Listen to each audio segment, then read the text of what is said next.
Hello, নমস্কার, শুভ দুপুর বন্ধুগণ। সকলে কেমন আছেন? আশা করি প্রত্যেকেই ভালো আছেন। আমিও ভালো আছি। আমি ঝুমুরস হেলদি হেসেলে আপনাদের স্বাগত জানাই। আজ একটা নতুন রেসিপি নিয়ে চলে এসেছি।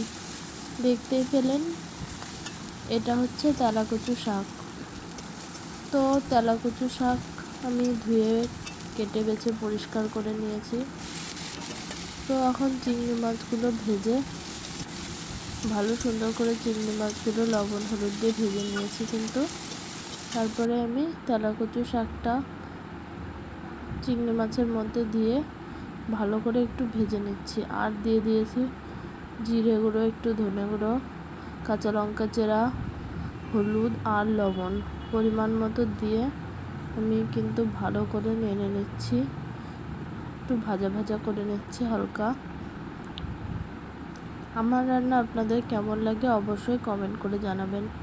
যদি ভালো লেগে থাকে তাহলে চ্যানেলটাকে লাইক শেয়ার করে দেবেন। আর নতুন বন্ধু যারা অবশ্যই চ্যানেলটাকে সাবস্ক্রাইব করে পাশে থাকবেন। আর পাশে থাকা বেল আইকনটা প্রেস করে দেবেন। তো আমার তরকারির জন্য ঝোল দেওয়া হয়ে গেল। পরিমাণ মতো জল আমি দিয়ে দিয়েছি। এবার ঢেকে দেব।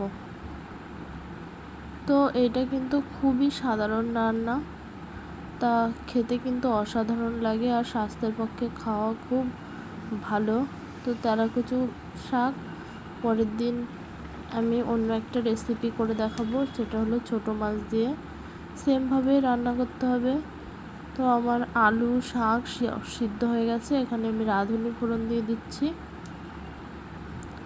সাধারণের মধ্যে অসাধারণ যদি কিছু খেতে চান তাহলে এরকম পাতলা, হালকা পাতলা শাকের ঝোল করে গরম ভাত দিয়ে একদম অমৃত লাগে। আমার তো খুবই ভালো লাগে। আপনাদের কেমন লাগে অবশ্যই এইভাবে রান্না করে খেয়ে দেখবেন। খেয়ে কিন্তু কমেন্ট করে জানাবেন কেমন লাগলো।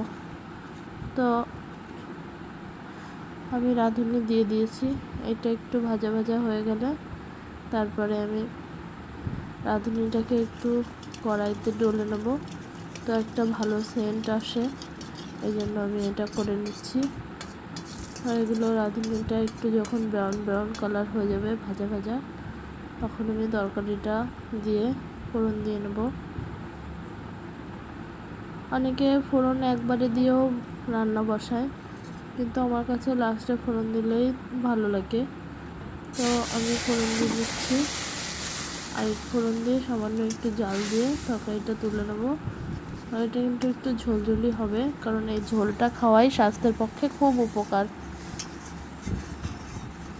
তার জন্য দেখুন আমি হয়ে গেছে তরকারি আমার ফোড়ন দেওয়া। এবার আমি তরকারিটা আর একটুখানি জাল দেবো, 1 মিনিট মতো জাল দিয়ে তুলে নেব। তো রেসিপিটা কেমন লাগলো অবশ্যই জানাবেন। তো এবার আমি ঢেলে নিয়েছি তরকারি আর খেতে বসে পড়েছিলাম। এখানে তো এই যে দেখুন তরকারিটা এরকম হয়েছে। তো ভালোই লাগলো। কেমন লাগলো অবশ্যই জানাবেন। খেতে দারুণ লাগলো।